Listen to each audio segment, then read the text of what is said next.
중국 사회는 수천 년 전부터 기괴한 풍습들이 하나의 문화로 자리 잡고 있으며 수많은 왕조를 거쳐 현대에 이르는 동안 수없이 많은 지역에서 경악할 사건들이 발생했는데, 이러한 문화는 마오쩌둥이 저질러 중국을 폭망시켰던 문화혁명 기간에도 그의 꼬붕인 홍위병들에 의해 현재 진행형으로 자행되었습니다.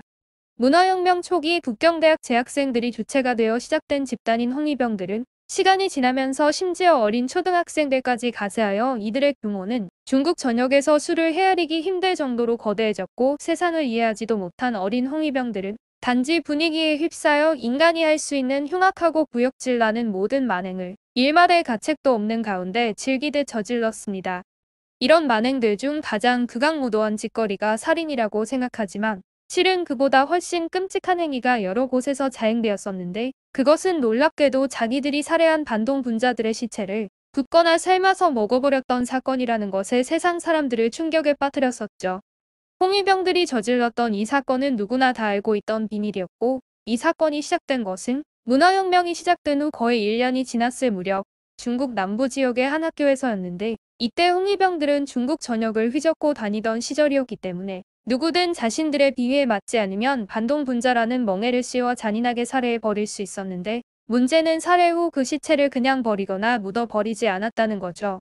당시 어린 홍위병들은 자신이 다니던 학교로 들어가 그들을 가르쳤던 선생님과 교장 선생님을 운동장으로 끌고 나와 수많은 인민들이 보는 앞에서 자아비판을 시킨 뒤 선생님들을 무참히 도륙하듯 살해해버린 다음 곧바로 시체를 불에 구워 사육제를 벌였는데, 이때 교장 선생님의 구워진 시체에서 가장 먼저 살을 발라낸 사람은 다름 아닌 그 교장 선생님 아들의 옛 여자친구였다고 합니다.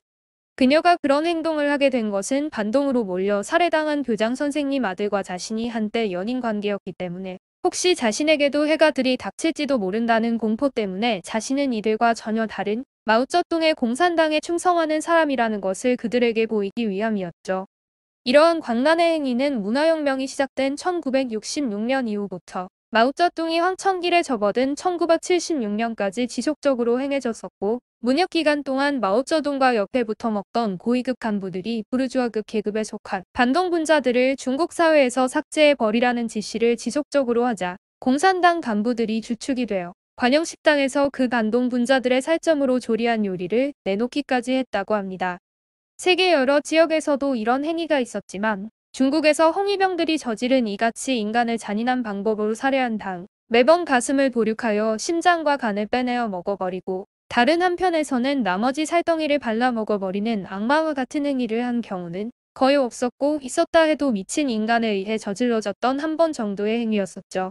이 말은 누군가 만들어낸 허구의 소리가 아니라 실제 그런 현실을 직접 눈으로 보았던 당시 북경 주재 외국 특파원 부부가 집필한 저서에 나와 있는 팩트이며, 그동안 쉬쉬하며 감추고 있던 이런 일들이 중국이 국경을 개방하기 시작하면서 조금씩 흘러나오다가 중국인들이 자유롭게 외국으로 여행 등을 할 수 있게 되면서 비교적 디테일하게 알려지기 시작했습니다. 문혁 시절 중국 공산당에 의해 무신론으로 교육받은 젊은 세대들은 그 어떤 고려와 두려움도 없이 공산당의 직접적인 선전에 의해 마오쩌둥의 지시를 법으로 삼았고, 그들은 광란과 우매함 속에서 무법천지로 날뛰면서 중국 전역에서 사람을 구타하고 살인을 저지르는 만행을 일삼았다는 것은 누구나 다 알고 있는 일이죠. 당시 홍위병들이 저지른 살인 방식은 천태만상이었는데, 몽둥이로 때려 죽이기, 작두로 작두질하기, 노끈으로 졸라매기 등이 있었고, 어린이에 대해선 더욱 잔인했었습니다. 이런 식으로 일반 인민들조차도 이런 행위에 휘말려 들어가면서 문혁 시절에는 그나마 남아있던 죄책감이나 인간성은 마오쩌둥이 악쓰며 소리친 계급투쟁이라는 초대형 태풍의 싸그리 사라져버렸고, 결국 이런 돌림병이 중국 전역 수많은 곳에 몰아치게 되었죠. 중국 공산당 사회에서 마오쩌둥이 한마디 떠들어대고 나면 그 아래 붙어먹던 고위 간부들이 조장함으로써 이런 행위가 최고조에 달했을 시기에는 죽음의 과장도 없이 모든 부위를 먹고 삶고 불에 굽고 기름에 지져 넣고 술을 마시면서 파티를 벌이는 광란의 짓거리까지 있었다고 합니다. 여기서 반드시 짚고 넘어갈 문제는, 이런 파티는 절대로 중국의 일반 인민들이 자발적으로 벌이는 행위는 아니었고, 마오쩌둥의 공산 독재 권력 조직이 중국 사회를 통제하여 사회의 깊은 구석까지 스며들면서 배후에서 조종하고 부추기지 않았다면 이런 일은 근본적으로 발생할 수 없었을 겁니다. 여러 차례 끔찍하고 잔인한 파티를 성대하게 벌이는 동안 중국 공산당은 사람을 사람이 아닌 짐승으로 만들어 나갈 수 있음을 세상에 명백히 보여준 것이며, 그럴 수 있었던 것은 공산당 자체가 승량이나 악기보다 더 흉악하고 잔혹하기 때문이었죠. 오늘 방송은 여기까지이며 구독과 좋아요를 꼭 눌러주실 것을 부탁드립니다. 시청해주셔서 감사합니다.